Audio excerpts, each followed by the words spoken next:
2024.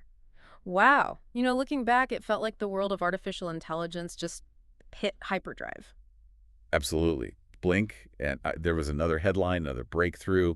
It was quite something, Yeah, if you're trying to stay informed, it could definitely feel like a whirlwind, couldn't it? for sure. Almost overwhelming at times. So let's maybe take a breath here and try to really get a handle on what actually mattered. We've got some great material to help us. We do. A look at Google's big AI steps in 2024. Right, and the AI index report for 2025, that thing is comprehensive. It really is. Very thorough. And we also have some interesting perspectives from built-in, looking a bit more broadly. Okay, so our mission today basically is to cut through all that noise Yeah, pull up the key advancements, maybe some surprising facts. and just the overall direction AI took last year. We want to make this really clear and, well, useful for you listening in so you get the picture without drowning in details. Sounds like a plan. Yeah. And the different sources, they give us some nice varied angles on it all. Exactly. So Google itself used the phrase extraordinary progress and advancement for 2024. Pretty bold statement. It is, but the AI index report kind of backed that up. It found AI surpassed human performance on even more tasks than before. That does feel significant, like a real shift happening. Definitely. And we saw that reflected in things like the launch of Gemini 2.0. Yes, the agentic era concept they mentioned. Right. The idea that these AI systems are becoming more, well, independent. They can perceive, decide, act towards goals, not just, react to a single prompt. Like that deep research feature in Gemini Advanced. I mean, for anyone who does research. Oh, yeah. The thought of AI automating that kind of deep dive is, well, pretty revolutionary. Think of the time saved. Huge potential. And then there was that Gemini 2.0 flash thinking experimental. Showing its work, basically. Peeking under the hood. Kind of, yeah. Showing its thought process. It points towards maybe more transparency, even in these experimental stages. Interesting. And it wasn't just these big new models, right? The tech behind Gemini started showing up elsewhere. Exactly. It got woven into more Google products. Mm. Plus, they pushed out faster, more efficient versions too, like Gemini 1.5 Pro. And 1.5 Flash seemed to really take off with developers. It did, because it hit that sweet spot. Compact size, cost-effective. That kind of thing really helps spread the technology. Makes sense, lowering the barrier to entry. And we also saw progress in just talking to AI, didn't we? Yes, Gemini Live and Project Astra. They're aiming to make those interactions feel much more natural, more intuitive, less like typing commands, more like a conversation. Which is key, I think, for actually using this stuff day to day. Totally agree. Making it seamless. Yeah. And these leaps weren't just in language models. The creative side saw big jumps too. Right, the generative AI stuff, Imagen for images. VO for video generation. Music FX for audio, it's putting some serious creative power out there. It really is. And that video to audio tech, the V2A, generating soundscapes based on video content just from a text prompt. That's kind of mind-blowing, isn't it? Pairing that with Veo. Wow. It suggests a future where creating really rich multimedia isn't just for, big studios. And AI is also getting better at refining media. How so? Well, using synthetic data generation, basically, using AI to create training data to allow for really precise control over things like material properties in images during editing. Okay, so super fine-tuned control. Lots of potential there, artistically and practically. Exactly. Now, another big theme seemed to be sharing the tech, open source contributions. Yes, Google has a history there, and 2024 saw the release of Gemma. Right. Tell us about Gemma. What's the significance? It's a big deal. It's an open model built using the same research that underlies Gemini. Okay. And crucially, it performed really well, often outperforming other open models of a similar size on things like reasoning, coding, Q&A. So state-of-the-art tech, but open, that really democratizes things, doesn't it? It does. Puts powerful tools into the hands of more researchers, more developers, and they even released Gemma Scope. Which lets people see inside Gemma 2, understand how it works. Exactly. Fostering that open, collaborative spirit. So incredible progress in the models themselves, but all of this relies on the underlying hardware, right? Absolutely. And there are huge strides there, too. The Google Quantum AI team announced their Willow quantum chip. Ah, the quantum breakthrough. That sounded pretty wild. It was. It performed a specific, very complex benchmark computation in under 5 minutes. And the comparison was, what would it take a classical supercomputer? Something like 10 septillion years, an almost unimaginable number. Just staggering. And it wasn't just raw speed, was it? There was something about errors. Yes, that's critical in quantum computing. Willow showed significant progress in reducing errors, making the computation more reliable. It even won the Physics Breakthrough of the Year award for that. Wow. Okay. Tackling error correction is vital for making quantum practical. Precisely. And this connects directly to what the AI Index report talks about, how hardware advancements, especially GPUs, but also things like this, are fundamental drivers of AI progress overall. Yeah. You need the computing power. Right. The software needs the hardware to run on. Makes sense. Like, Okay, let's pivot a bit. How is all this amazing tech actually being used, for good, for people? That's a crucial question. Google highlighted several areas where AI is making a direct positive impact. Like what? Things like preventative and diagnostic medicine, disaster readiness and recovery, and also improving learning. Okay. Any specific examples jump out?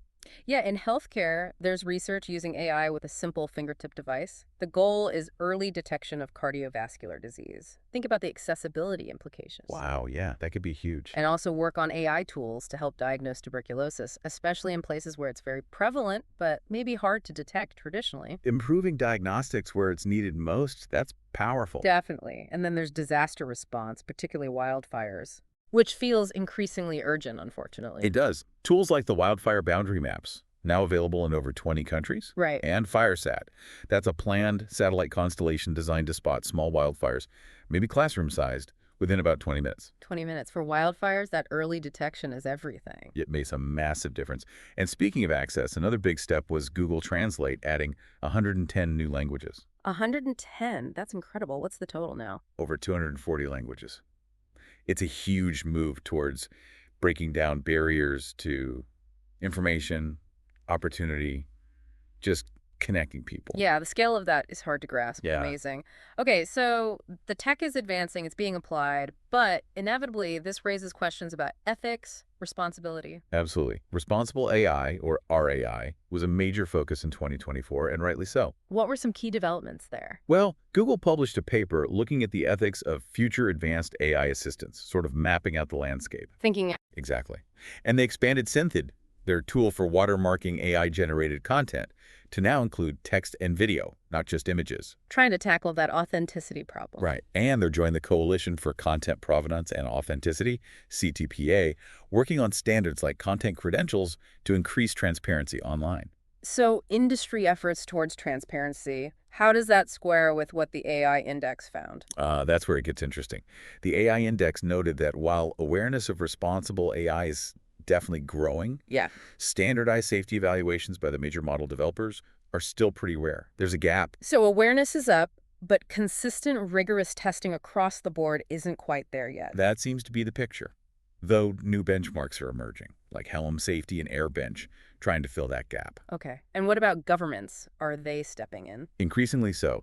The report highlighted growing urgency from governments worldwide. You have frameworks emerging from the OECD, the EU, the UN, the African Union. All focusing on similar principles. Generally, yes. Things like transparency, trustworthiness, accountability, core RAI principles. But there's still this persistent gap noted between companies recognizing RAI risks and actually implementing robust actions internally. The knowing-doing gap, essentially. Kind of. And the AI Index also flagged the issue of implicit bias. Even in large language models that are explicitly trained not to be biased, they can still sometimes reflect societal biases unintentionally. That's a tricky problem. The bias is hidden in the data they learn from. Exactly. And related to all this, the number of AI-related incidents tracked by the AI Incident Database continued to grow. Indicating more issues cropping up as AI use expands. Or perhaps just better tracking and reporting, likely a bit of both. Okay, so ethics and responsibility are definitely front and center, even if the solutions aren't all figured out yet. Let's shift to how AI is actually showing up more broadly in daily life and business. Yeah, it's definitely moving beyond the labs. The AI Index really brings this home. What did they highlight? We'll look at healthcare again. The FDA approved 223 AI-enabled medical devices in 2023 alone, 223. Wow. Compared to... compared to just 6 back in 2015, a massive increase. That really shows the acceleration into practical use. It does.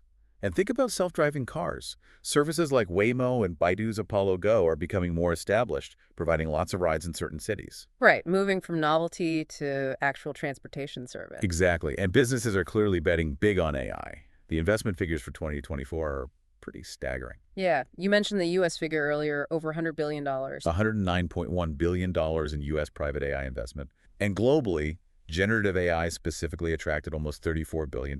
Huge sums. And is that translating into actual use by companies? It seems so. The AI Index reported that 78% of organizations said they were using AI in 2024. 78%. That's up significantly, isn't it? Yeah, up from 55% the previous year. So adoption is accelerating fast, and research is backing up the idea that AI is boosting productivity and even helping to narrow skill gaps.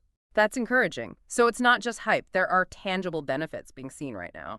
The data suggests so. But of course, it's not all smooth sailing. Our sources pointed to some real challenges and future considerations too. Like what?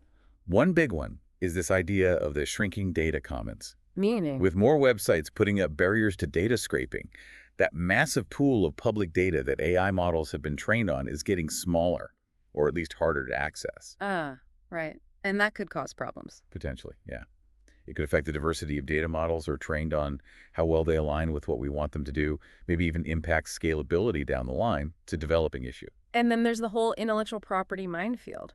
Built-in mentioned that. Oh, yes. Ah. The ongoing debates, the lawsuits around copyright and generative AI, that's a really thorny legal area. Yeah, how do you define ownership when an AI creates something based on vast amounts of existing work? It's complex. Very. And the outcomes of those legal battles could really shape how AI evolves, especially in creative fields. And of course, there are the risks we touched on earlier: bias, deepfakes, misinformation. Those remain significant concerns, definitely. Human bias is getting baked into AI systems, and the potential misuse of AI for generating convincing fake content. Which likely means we'll see more attempts at regulation from governments, right? Seems probable. Finding the right balance between fostering innovation and mitigating risks is the challenge. On a more positive note, though, the AI index mentioned something about cost. Yes, interestingly, the cost of using some of the most powerful AI models has actually decreased significantly. They're becoming more affordable to access and deploy. So the cutting edge is getting less expensive. That could also spur adoption. Exactly. It lowers the barrier again. Yeah. The report also touched on AI agents going back to that agentic era idea. Right. Showing promise, but maybe not quite ready for prime time in all areas. Kind of. They show promise for complex tasks. But the report notes they still lag behind human experts when it comes to, say, long-term planning or really deep, nuanced reasoning. That makes intuitive sense. There are still uniquely human strengths.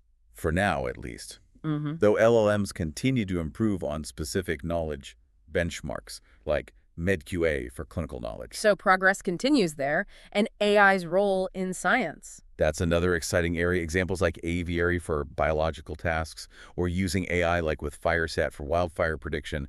It's becoming a powerful tool for scientific discovery itself. Accelerating research across different fields. Okay. Yeah. So wrapping this up, it's undeniable that 2024 was, well, extraordinary for AI, just massive leaps in models and applications in the fundamental hardware. Absolutely.